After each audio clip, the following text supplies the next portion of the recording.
نماز توحید کے بعد سب سے اہم عبادت نماز ہے. اگر کوئی آدمی نماز پڑھتا ہے اور یہ سوچتا ہے کہ کل قیامت کے دن اللہ مجھ سے یہ پوچھے گا تو نے نماز پڑھی کہ نہیں پڑھی, میں بول دوں گا کہ میں نے نماز پڑھ لی ہے, بس میں بچ جاؤں گا.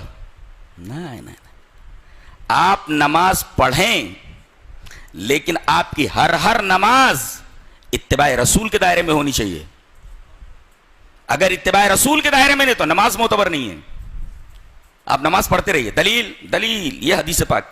وعن ابی ہریرہ رضی اللہ تعالی عنہ عن النبی صلی اللہ علیہ وسلم قال ان الرجل لیصلی 60 سنة وما تقبل له صلاة لعلہ یتم الرکوع ولا یتم السجود ویتم السجود ولا یتم الرکوع. رواہ المنذری فی الترغیب والترہیب فی کتاب الصلاۃ. حضرت امام منذری رحمہ اللہ اپنی حدیث کی کتاب ترغیب اور ترہیب کے اندر کتاب الصلاۃ یعنی صلاۃ کے چیپٹر میں اس حدیث کو لائے ہیں. راوی حضرت ابو ہریرہ ہیں. میں نے پوری حدیث بیان کر دی ہے.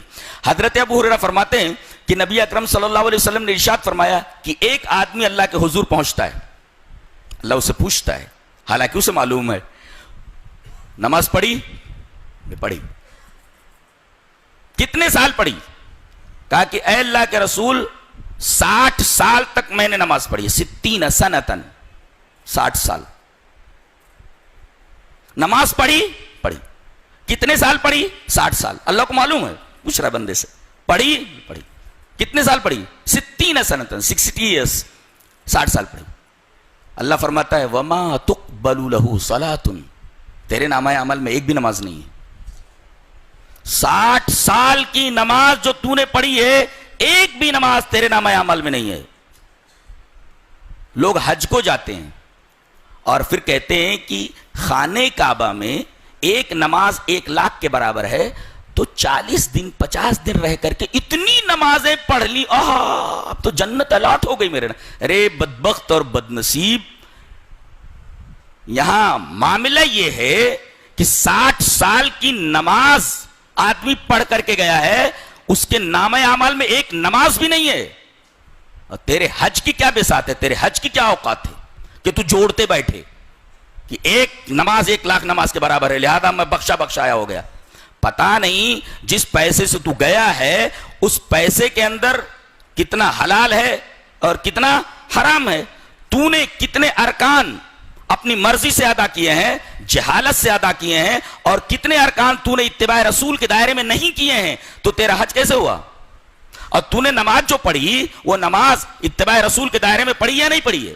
یہاں تو ایک آدمی 60 سال کی نمازیں پڑھ کر کے گیا ہے, اور نبی اکرم صلی اللہ علیہ وسلم فرما رہے کہ اللہ یہ فرماتا ہے کہ تیری ایک بھی نماز قبول نہیں ہوئی, تیرے نامہ اعمال میں ایک بھی نماز نہیں ہے.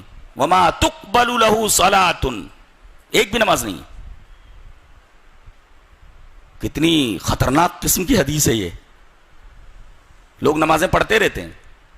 تو اگر آدمی نماز پڑھتا ہے, ایک توحید کے بعد بہترین عمل ہے اور سب سے اونچا عمل ہے, مگر یہ عمل اگر سنت کے دائرے میں نہیں کیا گیا ہے, اتباع رسول کے دائرے میں نہیں کیا گیا ہے, تو یہ عادت ہے, اٹھک بیٹھک ہے, نماز نہیں ہے.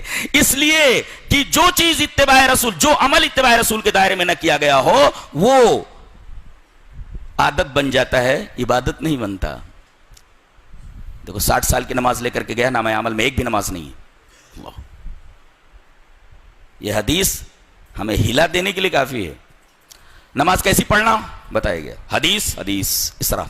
وعن ابی قلابۃ حدثنا ابو سلیمان مالک بن الحویرث قال قال لنا رسول اللہ صلی اللہ علیہ وسلم صلوا كما رأيتموني اصلي فاذا حضرت الصلاة فليؤذن لكم احدكم وليؤمكم اکبركم. رواہ البیہقی فی السنن الکبری فی کتاب الصلاۃ.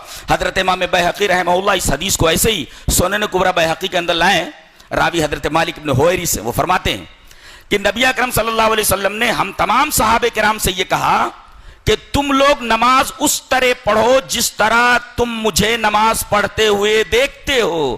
پتہ یہ چلا کہ یہ آدمی جو 60 سال کی نماز پڑھ کر کے گیا ہے, یہ نماز اس نے نبی کریم صلی اللہ علیہ وسلم کی نماز کی طرح نہیں ادا کی ہے. نبی نے فرمایا تم لوگ نماز اس طرح پڑھو جس طرح تم مجھے نماز پڑھتے ہوئے دیکھتے ہو. اگر اس طرح تم نے نماز پڑھی ہے تو تمہارا یہ عمل, تمہاری یہ نماز مقبول عند اللہ ہے.